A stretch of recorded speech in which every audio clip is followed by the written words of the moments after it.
हरे Krishna, Radhe Radhe friends. कैसे हैं आप सब? आशा करती हूँ आप सब खुश होंगे, स्वस्थ होंगे। फ्रेंड्स, आज मैं आपको लड्डू गोपाल की एक ऐसी कहानी सुनाने जा रही हूँ जिसे सुनकर आपके होश तो उड़ ही जाएंगे, आप चौंक ही जाएंगे, लेकिन आपका लड्डू गोपाल में विश्वास और भी अधिक बढ़ जाएगा। तो चलिए फ्रेंड्स, चलते हैं अपनी कहानी की तरफ। ये कहानी है राजस्थान की रहने वाली सीमा की, जो पेशे से एक टीचर है और उसके पति एक इंजीनियर है। फ्रेंड्स, हम खाटू श्याम से आ रहे थे तो मैंने देखा, जब मैं बस में अपने लड्डू गोपाल को लेके बैठी थी, कि एक लेडीज बड़बड़ा रही है। जिसकी हम बात कर रहे हैं वो सीमा ही थी। वो बड़बड़ा रही थी कि देख, तूने मेरा साथ अब तक दिया है, तूने मेरे साथ अब तक निभाया है, लेकिन अब तू ही संभाल लेना, वरना मेरे घर वाले मुझे ना जाने क्या क्या कहेंगे।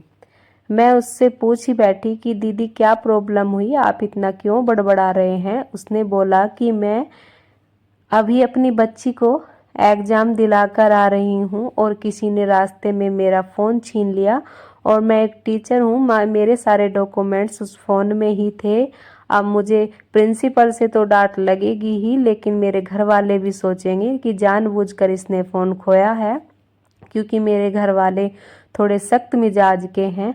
अब मैं क्या करूं। और उसने मेरे हाथ में लड्डू गोपाल देख के बोला, देख कान्हा, अगर तू मुझे अपनी मैया मानता है तो तू मेरे फ़ोन को वापस दिला या मेरे घर वालों को संभाल। मैंने उनसे पूछा कि आपको लड्डू गोपाल पर इतना विश्वास है, लड्डू गोपाल आपकी सुनते हैं तो वे ज़रूर सुनेंगे। उन्होंने कहा, देखो बहन, तुम लड्डू गोपाल ले जा रही हो तो इनकी सेवा सच्चे मन से करना। मैं तभी लड्डू बाबू पहली बार लेकर आई थी। मैंने कहा, हाँ, मैं अपने लड्डू बाबू की सेवा पूरे मन से करूँगी। उसने कहा, तुम्हें पता है, लड्डू गोपाल ने मेरी ज़िंदगी बदल दी। मैंने उनसे पूछा कि कैसे? तो उन्होंने मुझे बताया कि मेरी शादी एक अच्छे परिवार में हुई है, और मेरी शादी को जब 4-5 साल हो गए, हमें कोई औलाद नहीं हुई, तो हमारे घर वाले हमें ताने मारने लगे कि इसको कोई औलाद नहीं होगी, एक काम करते हैं, इसको लड्डू गोपाल दिला देते हैं, और ये लड्डू गोपाल की सेवा करेगी तो लड्डू गोपाल इसको अपने जैसा एक पुत्र देंगे। सास मेरे लिए मैं लड्डू गोपाल ले आई। मैं लड्डू गोपाल की सेवा करने लगी, पढ़ाने भी जाती थी और लड्डू गोपाल को भी देखने जाती थी। कुछ समय बाद मैं गर्भवती हो गई। उसके 9 महीने बाद मुझे एक लड़की पैदा हुई। लड़की को देखकर मुझे लगा थोड़ा सा, मेरे घर वाले भी बोलने लगे, ससुराल वाले, कि हे भगवान, ये क्या हुआ, इससे तो लड़का हो जाता तो घर तो चल जाता, ये तो इतने दिन बाद तो इसको बच्चा हुआ है और अब भी लड़की हो गई। तो मेरे मन में भी थोड़ा सा लड़की की तरफ से वो होने लगा कि हाँ, इससे तो लड़का ही हो जाता, पर कोई नहीं। मैं अपनी लड़की का पालन पोषण करने लगी और लड्डू गोपाल को भी देखने लगी और बोलने लगी कि देख लड्डू, कोई बात नहीं, अब के तो मुझे लड़की हुई है, लेकिन अब की बार मुझे लड़का होना चाहिए। मैं तेरी सेवा इसी भाव से करती हूँ, तो प्लीज़ मुझे अब की बार लड़का दे देना। ऐसे ही करते करते कुछ दिन बाद मेरी लड़की 2 साल की हुई, तो मुझे फिर से मैं गर्भवती हो गई। तो मुझे लगा कि अब के मेरे लड्डू गोपाल ने मेरी सुन ली है, अब की बार मेरे लड़का ही होगा। घर वाले भी मेरा बहुत ध्यान रखने लगे कि अब की बार लड़का होगा, और मेरे मन में भी लड़के को लेकर सपने जागने लगे। मैं भी लड़के को लेकर सपने सोचती कि अब की बार मेरे लड़का ही होगा, और मैं लड्डू गोपाल की सेवा करती। 9 महीने बाद जब फिर से मुझे बच्चा पैदा हुआ, तो वो फिर से लड़की हुई, और लड़की को सुनकर मुझे गुस्सा आ गया और मैं लड्डू गोपाल पे भी गुस्सा करने लगी। मैंने कहा, देख लड्डू गोपाल, अब मैं तेरी सेवा नहीं करूँगी। सब झूठ बोलते हैं कि जो तुझसे कोई कुछ मांगता है तो तू वो देता है। मैंने तुझसे मांगा ही क्या था? मैंने तुझसे एक बेटा मांगा था और तूने फिर से मुझे बेटी दे दी। घर आकर मैंने लड्डू गोपाल को मंदिर में से उठाकर बाहर रख दिया और बोला अपनी लड़की को जो 2-3 साल की हो चुकी थी कि ले बेटा इससे तू खेल ले। और मेरा विश्वास लड्डू गोपाल पे से उठ गया। फिर क्या हुआ कि मेरी जो लड़की थी वो उसके साथ खेलने लगी, बातें करने लगी, जो भी कुछ खाती पहले उसको खिलाती और मैं बोलती कि बेटा ये तेरे खिलौना है, ये कुछ खाता पीता नहीं है, तू इसके साथ बस खेला कर। उसने एक दिन क्या हुआ कि वो नहा रही थी और नहाते नहाते अपनी बाल्टी में टब में जिसमें वो नहा रही थी उसने लड्डू गोपाल को नहलाया और उसी में छोड़ दिया। और थोड़ी देर बाद फिर उसको निकाल के लाई से वो पोंछा और उसको बोला मम्मी इसको कपड़े पहना दो। मैंने कहा मैं नहीं पहनाऊंगी और वो खुद ही उसको कपड़े पहनाने लगी और जो भी वो कुछ खाती मतलब सारी वो करने लगी जो भी उस पे होता। वो ऐसा लगता जैसे वो उससे बातें करती थी और लड्डू गोपाल भी उससे बातें करता था। कभी कभी मैं सोचती कि इससे लड्डू गोपाल बातें करता है, लेकिन फिर मैं सोचती मगर इसमें कुछ नहीं है, ये तो सिर्फ एक मूर्ति है और ये तो लोग बोलते हैं कि लड्डू गोपाल सबकी सुनते हैं, तो इसलिए मैं ज़्यादा ध्यान नहीं देती। एक दिन मेरी लड़की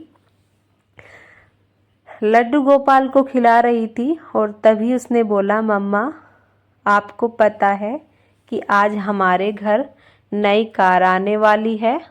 मैंने बोला कि कहाँ से नई कार आएगी, तेरे पापा को तो वैसी कंपनी में लॉस हो गया है, अब हमें कहाँ से कार मिलेगी, अब तो हमारे घर के खर्चे ही बढ़ गए, ऊपर से तुम 2 हो गई, अब ना जाने हमारे साथ क्या क्या होगा। कि तभी गाड़ी का हॉर्न बजता है और मैं बाहर निकल कर देखती हूँ तो नई गाड़ी है।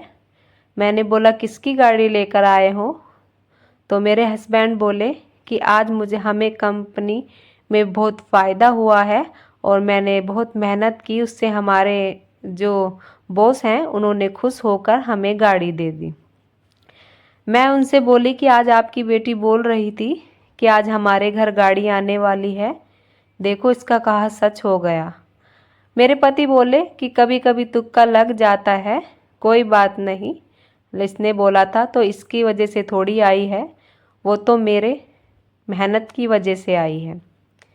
समय बीतता गया ऐसे ही। फिर कुछ दिन बाद मेरी लड़के हमारे घर में छोटा घर था तो रहने की प्रॉब्लम थी, तो मेरी लड़की बोली कि मम्मा क्या आपको पता है कि अब हम नए घर में जाएंगे।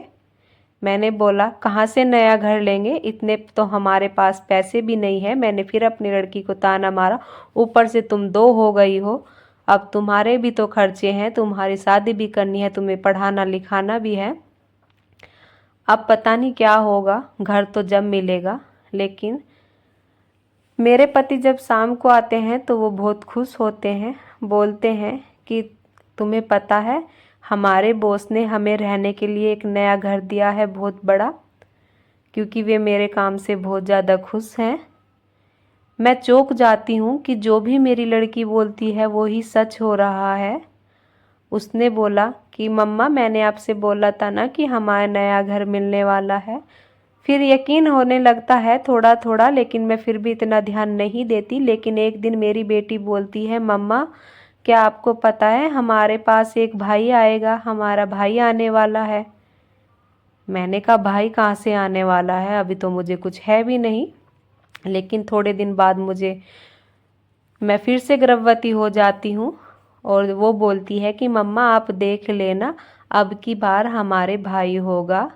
और वो बिल्कुल, मैं बोलती हूँ पता नहीं भाई होगा कि फिर से तुम्हारी तरह मेरे कर्म में एक लड़की होगी। मुझे तुम लोगों की वजह से बहुत ताने मिलते हैं, लेकिन अब की बार मुझे लड़का ही होता है। और फिर मुझे ये सोचकर विश्वास हो जाता है ये देखकर कि जो भी मेरी बेटी कहती है वो पूरा होता है। तो मैं अपनी बेटी को अपने पास बुलाती हूँ और बोलती हूँ कि बेटा तू जो भी कहती है वो सच होता है, तुझे कैसे पता चलता है कि ये होने वाला है। तो मेरी बेटी जो मुझे बताती है उसे सुनकर आप मेरे पैरों तले ज़मीन खिसक गई। वो बोली, मम्मा लड्डू गोपाल मुझसे बातें करते हैं और रोज़ मुझे जो भी हमारे घर में होने वाला होता है वो मुझे बताते हैं। तो मैं उनसे ही पूछकर आप सबको बताती हूँ। वे मुझसे बोलते हैं कि तुम्हारे गाड़ी आने वाली है, तुम्हारे घर आने वाला है, तुम्हारे बच्चा आने वाला है, भैया आने वाला है। तो मैं आपको बताती हूँ और मेरे लड्डू गोपाल रोज़ मेरे साथ खाना भी खाते हैं, खेलते भी हैं। ये सुनकर मैं रोने लगती हूँ और भागकर लड्डू गोपाल के चरणों में गिरकर उससे माफ़ी मांगती हूँ कि हे लड्डू गोपाल, शायद मैंने तेरे सच्चे मन से सेवा नहीं की थी, लेकिन अब मैं अपनी गलती मानती हूँ, मुझे माफ़ कर दीजिए। मेरे घर में जो भी कुछ खुशियाँ आई सब तुम्हारी वजह से आई और मैं पहचान ना पाई, मेरी बेटी ही तुम्हें पहचान पाई है, तो मुझे माफ़ कर दीजिए। और हम सब फिर सच्चे मन से अपने लड्डू गोपाल की सेवा करने लगे और हमारे घर की खुशियाँ 2 गुनी, 3 गुनी, 4 गुनी बढ़ने लगी। रोज़ हमारे घर में खुशियाँ आने लगी और हमारे लड्डू गोपाल भी इतने खुश रहने लगे कि हमारी बिटिया से वे बातें करते और जो भी मेरी बिटिया बोलती कि मम्मा ये होने वाला है वो होता। तो अगर आपके घर में भी लड्डू गोपाल हैं, आप विश्वास रखना कि आप जो भी उनसे चाहोगे वो ज़रूर करेंगे, भले ही देर हो, क्योंकि भगवान के घर में देर होती है, अंधेर नहीं होती है। तो आपको ये सच्ची घटना कैसी लगी प्लीज़ कमेंट बॉक्स में ज़रूर बताना।